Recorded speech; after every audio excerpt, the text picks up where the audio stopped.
अस्सलाम वालेकुम। जस्टिस अत्तर मिनल्ला साहब फरमाते हैं कि बदकिस्मती से अदलिया को जुल्फ़िकार अली भुट्टो के कत्ल के लिए इस्तेमाल किया गया। क्या ये सिर्फ़ एक केस है जिसमें अदलिया को गलत इस्तेमाल किया गया? आप देवान से उठा के देख लें, पहले मार्शल लॉ से देख लें। उनको जो जस्टिफाई करते थे, जस्टिफिकेशन देते थे, वो कौन थे? अदलिया वाले थे। वरना तो सियासतदान तो बाहर किसी न किसी हद तक मज़ामत करते रहे हैं, लेकिन उनको फाइनल जो जस्टिफिकेशन मिलती थी वो अदलिया ही से मिलती थी। हाँ, कुछ जस्टिस साहबान उसी दौरान यानी थ्रू आउट द हिस्ट्री कुछ ना कुछ बोलते भी रहे हैं हक साची कानून इंसाफ की बालादस्ती के लिए, मगर वो नकार खाने में तूती की आवाज़ जैसा ही था। जब तक मन हैसुल दारा आप कारकर्दगी नहीं दिखाते, उस वक्त तक एक आध की आवाज़ चलें, एक हौसला अफजा बात ही हो सकती है, मगर उसका माशरे में दूरस जो नताइज हैं वो नहीं हासिल किए जा सकते। और क्या सिर्फ भुट्टो के वाले से अदलिया को इस्तेमाल किया गया? तो चलें 40 साल बाद अगर माना भी और इंसाफ किया भी, तो वो तो सिर्फ भुट्टो साहब के हक में था ना।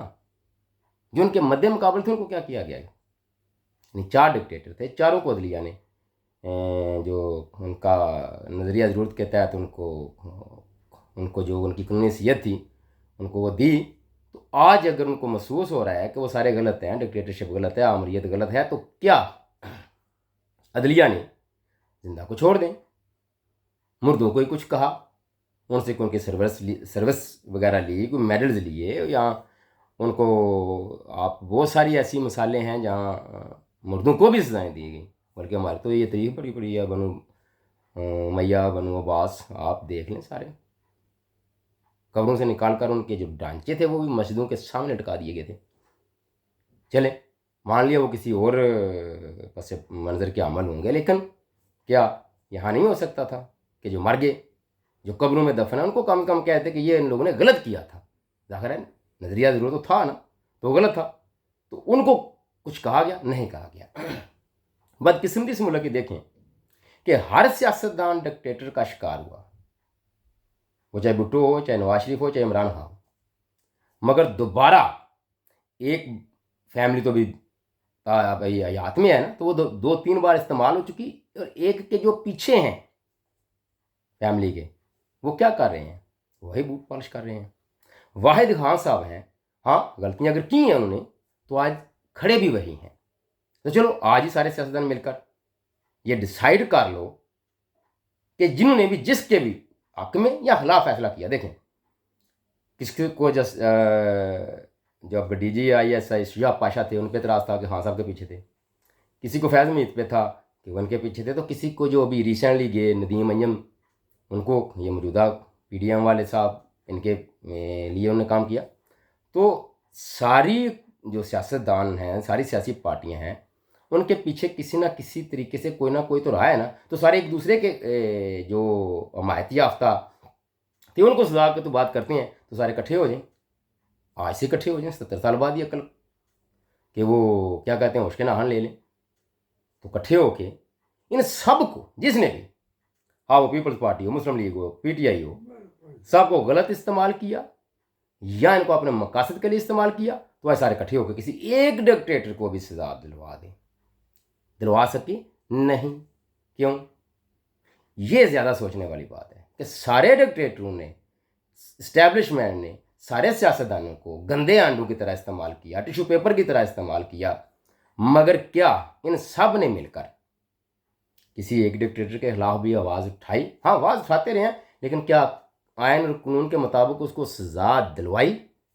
नहीं, क्योंकि इनको सूट नहीं करता। इनको पता है आज हम बूट पॉलिश करके आगे आ जाएंगे, कल दूसरा आ जाएगा, तो इस तरह ये सिलसिला चलता रहेगा। इनको ना तो ये सियासत हल है ही नहीं, जाहिर है खानदानी लिमिटेड पार्टियां हैं, उनको कौन से, इनको गर्ज को नहीं, अपनी लूट मार से गर्ज है, वो इनकी चल रही है अच्छी खासी तरीके से। तो ये सिलसिला रुकने वाला नहीं।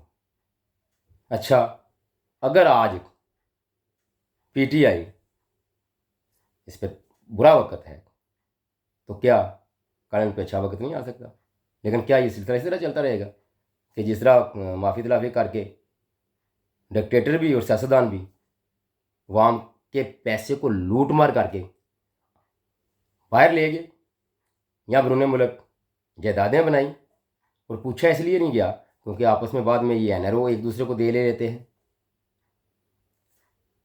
ان کے لیے زیادہ ضروری بات ہے بشمول خان صاحب بے شک مشکل وقت میں ہے، اور جو موجودہ حکومت ہے ان کو سمجھنا چاہیے کہ یہ اگر 2-3 دفعہ پہلے آپ کے ساتھ ہو چکا ہے تو آگے بھی ہو سکتا ہے. اس رستے کو بند کرنے کے لیے سارے سیاستدان بیٹھیں، شفاف الیکشن، آزادانہ احتساب اور اسٹیبلشمنٹ کے اندر مداخلت پہ کوئی نہ کوئی فارمولہ بنا لیں، جس سے ملک بھی ترقی کرے گا، ان لوگوں کی بھی جان چھوٹ جائے گی. اور رہی بات اقتدار میں آنے کی یا مقبول ہونے کی، تو یہ آپ دیکھ لیں بڑے سے بڑا مقبول سیاستدان بھی 1-2 ٹرم نکال لیتا ہے، تیسری میں جا کے اس کا وہ جو مقبولیت ہے وہ کم ہونا شروع ہو جاتی ہے. یہ عوام کا مزاج ہے کہ عوام اتنا لمبے عرصے کے لیے کسی کو برداشت نہیں کر سکتے، وہ چاہے ڈکٹیٹر ہی کیوں نہ ہو. تو باریاں تو آپ کو ملتی رہیں گی.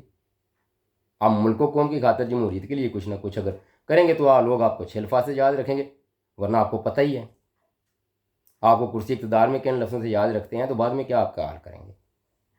یہ آپ پہ ڈپینڈ کرتا ہے کہ آپ نے نیک نامی کی طرف بڑھنا ہے یا اسی طرح ذلت و رسوائی کی زندگی گزارتے چلے جانا ہے. اور عدلیہ کے لیے بھی جہاں اتنا موقع آیا ہے، اتنے مواقع آئے ہیں کہ وہ کچھ نہ کچھ گند صاف کرنے کے لیے اپنا عملی کردار ادا کر سکتے ہیں، مگر ان سب میں سے بھی کوئی نہ کوئی ایک استعمال ہوتا رہا ہے. ہر ادارے میں کوئی نہ کوئی ایک استعمال ہوتا رہا ہے. یار یہ 22-25 کروڑ کا ملک، اس میں چند ایماندار لوگ نہیں. یہ بھی ایک سوچنے والا اور لمحہ فکریہ ہے، یہ سوچنے والی بات ہے اور لمحہ فکریہ ہے کہ یہ حالت اس ساتھ تک اخلاقی گراوٹ کا شکار ہو چکے ہیں. اپنا خیال رکھیے گا. اللہ حافظ.